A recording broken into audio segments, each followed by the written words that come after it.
Have you ever started learning English, full of energy, and then, after 2 or 3 weeks, you just stopped? You didn't quit because you're lazy. Most of the time you quit because you lost your motivation.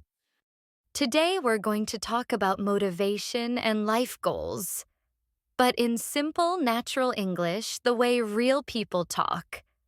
By the end of this video, you'll be able to explain why you do something and talk about your goals more confidently. Before we go deeper, let's quickly introduce ourselves. If you're new here, welcome to Daily English Fix. I'm Sophia. And I'm David. On this channel, we help you improve your English through real conversations and real-life topics. So if this kind of content is helpful to you, remember to subscribe, like, and share so you don't miss future episodes. All right, let's get back to today's topic. So let's start with something honest. People often talk about motivation like it's always strong and inspiring. But in real life, motivation is often very simple. For example, I go to work because I need stability. I study English because I don't want to feel left behind. These reasons don't sound amazing, but they're real.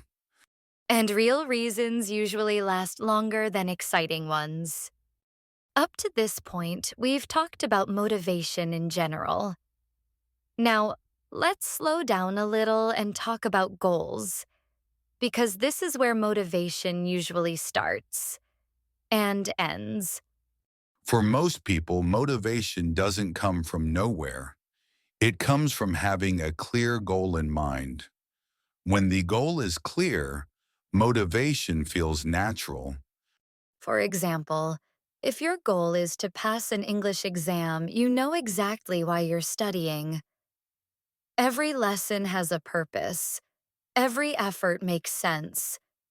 But here's something people don't expect. Goals don't stay the same forever. Let me share something personal. I started learning English because I wanted to live and work abroad. That goal gave me energy for years. Even when studying was hard, I knew why I was doing it. But then life changed. Yes, I stayed. My priorities shifted, and suddenly learning English felt less meaningful. This is an important moment. Many people think, I lost motivation. But actually, the goal disappeared, so motivation had nothing to hold on to. And this is normal.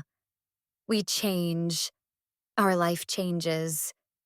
So it makes sense that goals and motivation change too.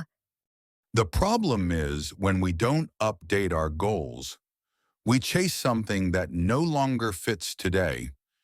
That's when learning feels heavy. That's when we feel tired for no clear reason. So instead of asking, why am I not motivated anymore? Ask instead, what goal makes sense for me now? Maybe the new goal is smaller, maybe more practical. Like, I want to feel confident in meetings. I want to understand emails without stress. These goals may not sound exciting, but realistic goals create steady motivation. Now that we understand how goals shape motivation, let's look at what kind of motivation we usually have. Internal and external. This brings us to an important idea. There are two common types of motivation. First, internal motivation. This comes from inside you. You enjoy the process. You feel proud of yourself. Second, external motivation. This comes from outside, money, praise, pressure. Both are normal. But when external pressure becomes too strong, it can make you tired quickly, and fear is not a good long-term motivator. So, what should you do when you don't feel motivated anymore? First, don't blame yourself. Motivation is not who you are. It's just how you feel right now. Second, make your goal smaller. Not, I must be fluent, but I want to feel less nervous when I speak. Smaller goals feel lighter, and lighter goals are easier to continue. Up to now, we've talked about motivation in theory. Now let's see how it sounds in a real workplace situation. One common situation is a performance review. In this role play, I'm the manager and Sophia is the employee. Sophia, thanks for joining today's review. Overall, your performance has been solid. Before we move forward, what motivates you at work right now? Right now, I'm motivated by growth. I want to keep learning and taking on new challenges. Is that more about learning or about promotion? Learning comes first. If I feel stuck, my motivation drops quickly. Have you felt that recently? A little. Some tasks have become repetitive. What would help you stay motivated? Clear goals and regular feedback. That helps me see progress and stay focused. That's reasonable. We'll work on setting clearer goals next quarter. Notice how this conversation isn't about complaining. It's about understanding your motivation and communicating it clearly. You don't need perfect English to talk about motivation at work. Just an honest reason to keep going. If you listen carefully to that conversation, you'll notice something interesting. We didn't use complicated grammar or fancy business language. But we did use a few key words to talk about motivation clearly and professionally. So, before we wrap up, let's quickly review some useful words you can start using in similar situations. Here are a few useful words you might hear often. Purpose, deeper reason, drive, inner energy, fulfillment, feeling satisfied, mindset, the way you think. Words are helpful, but motivation is not just vocabulary.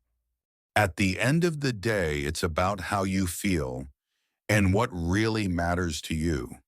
So, before we say goodbye, let's leave you with one final thought.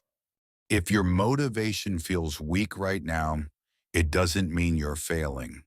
It usually means your life has changed, and your goals need time to catch up. You don't need a big reason every day. Sometimes a small, honest reason is enough to keep going. And when your reason is real, motivation will come back. If this video helped you think differently about motivation, don't forget to like, subscribe, and share it with someone who might need it today. We post new videos every week to help you speak English more naturally. This is Daily English Fix. See you in the next episode.